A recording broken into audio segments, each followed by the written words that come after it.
One पर्व, अर्जुनाभिगमन पर्व, शतृंशोऽध्याय। युधिष्ठिर का भीमसेन को समझाना, व्यास जी का आगमन और युधिष्ठिर को प्रतिस्मृति विद्या प्रदान तथा पांडवों का पुनः काम्य कवनगमन। वैशंपायन जी कहते हैं, जन्मेजय। भीमसेन की बात सुनकर शत्रुओं को संताप देने वाले पुरुष सिंह कुंती पुत्र युधिष्ठिर लंबी सांस लेकर मन विचार करने लगे। मैंने राजाओं के धर्म एवं वर्णों के सुनिश्चित सिद्धांत भी सुने हैं, परंतु जो भविष्य और वर्तमान दोनों पर दृष्टि रखता है वही यथार्थदर्शी है। 1-2 धर्म की श्रेष्ठ गति अत्यंत दुर्बोध है। उसे जानता हुआ भी मैं कैसे बलपूर्वक मेरु पर्वत के समान महान उस धर्म का मर्दन करूंगा। 3 इस प्रकार 2 घड़ी तक विचार करने के पश्चात अपने को क्या करना है, इसका निश्चय करके युधिष्ठिर ने भीमसेन से अविलंब ये बात कही। 4 युधिष्ठिर बोले, महाबाहु भरत कुल तिलक वाक्य विशारद भीम, तुम जैसा कह रहे हो वो ठीक है, तथापि मेरी ये दूसरी बात भी मानो। 5 भरत नंदन भीमसेन, जो महान पापमय कर्म केवल साहस के भरोसे आरंभ किए जाते हैं वे सभी कष्टदायक होते हैं। 6 महाबाहो, अच्छी तरह से सलाह और विचार करके पूरा पराक्रम प्रकट करते हुए सुंदर रूप से जो कार्य किए जाते हैं वे सफल होते हैं और उसमें दैव भी अनुकूल हो जाता है। 7 तुम स्वयं बल के घमंड से उन्मत्त हो, जो केवल चपलतावश स्वयं इस युद्धरूपी कार्य को अभी आरंभ करने के योग्य मान रहे हो, उसके विषय में मेरी बात सुनो। 8 भूरिश्रवा, शल, पराक्रमी जलसंध, भीष्म, द्रोण, कर्ण, बलवान अश्वत्थामा तथा सदा के आत्ताई दुर्योधन आदि दुर्धर्ष धृतराष्ट्रपुत्र, ये सभी अस्त्र विद्या के ज्ञाता हैं एवं हमने जिन राजाओं तथा भूमिपलों को युद्ध में कष्ट पहुंचाया है वे सभी कौरव पक्ष में मिल गए हैं और उधर ही उनका स्नेह हो गया है।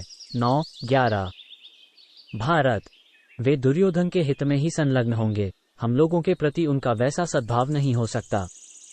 उनका खजाना भरा पूरा है और वे सैनिक शक्ति से भी संपन्न हैं, अतः वे युद्ध छिड़ने पर हमारे विरुद्ध ही प्रयत्न करेंगे। 12 मंत्रियों और पुत्रों के सहित कौरव सेना के सभी सैनिकों को दुर्योधन की ओर से पूरे वेतन और सब प्रकार की उपभोग सामग्री का वितरण किया गया है। 13 इतना ही नहीं, दुर्योधन ने उन वीरों का विशेष आदर सत्कार भी किया है, अतः मेरा यह विश्वास है कि वे उसके लिए संग्राम में हंसते हंसते प्राण दे देंगे।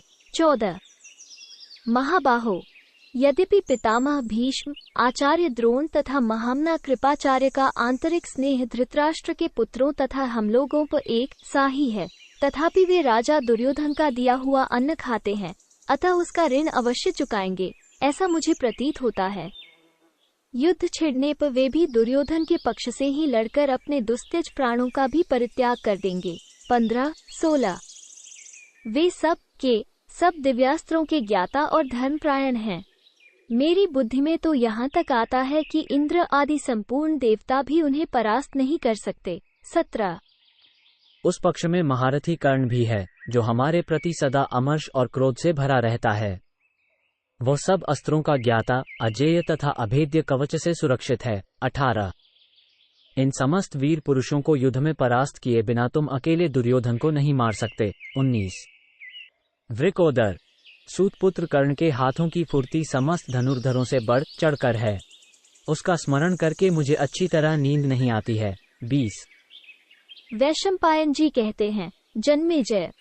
युधिष्ठिर का यह वचन सुनकर अत्यंत क्रोधी भीमसेन उदास और शंकायुक्त हो गए, फिर उनके मुंह से कोई बात नहीं निकली। 21 दोनों पांडवों में इस प्रकार बातचीत हो ही रही थी कि महायोगी सत्यवती नंदन व्यास वहां आ पहुंचे।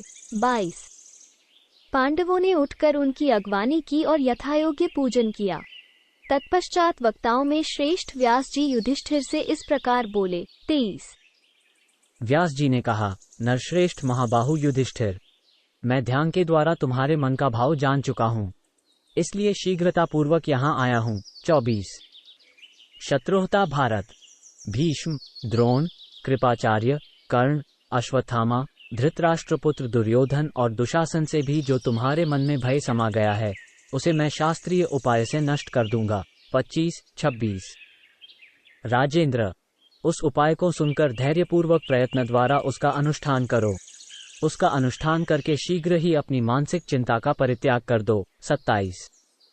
तदनंतर प्रवचन कुशल पराशरनंदन व्यास जी युधिष्ठिर को एकांत में ले गए और उनसे ये युक्तियुक्त वचन बोले। 28। भरत श्रेष्ठ, तुम्हारे कल्याण का सर्वश्रेष्ठ समय आया है, जिससे धनुर्धर अर्जुन युद्ध में शत्रुओं को पराजित कर देंगे। 29।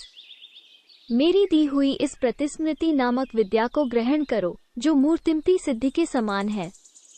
तुम मेरे शरणागत हो, इसलिए मैं तुम्हें इस विद्या का उपदेश करता हूँ। 30। जिसे तुमसे पाकर महाबाहु अर्जुन अपना सब कार्य सिद्ध करेंगे। पांडुनंदन, ये अर्जुन दिव्यास्त्रों की प्राप्ति के लिए देवराज इंद्र, रुद्र, वरुण, कुबेर तथा धर्मराज के पास जाएं। ये अपनी तपस्या और पराक्रम से देवताओं को प्रत्यक्ष देखने में समर्थ होंगे। 31-32। भगवान नारायण जिनके सखा हैं, वे पुरातन महर्षि महातेजस्वी नरही अर्जुन हैं।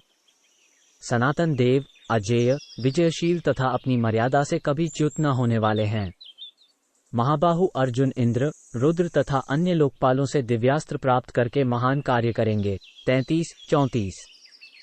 कुंती कुमार, पृथ्वीप्ते, अब तुम अपने निवास के लिए इस वन से किसी दूसरे वन में, जो तुम्हारे लिए उपयोगी हो, जाने की बात सोचो। 35। एक ही स्थान पर अधिक दिनों तक रहना प्रायः रुचिकर नहीं होता।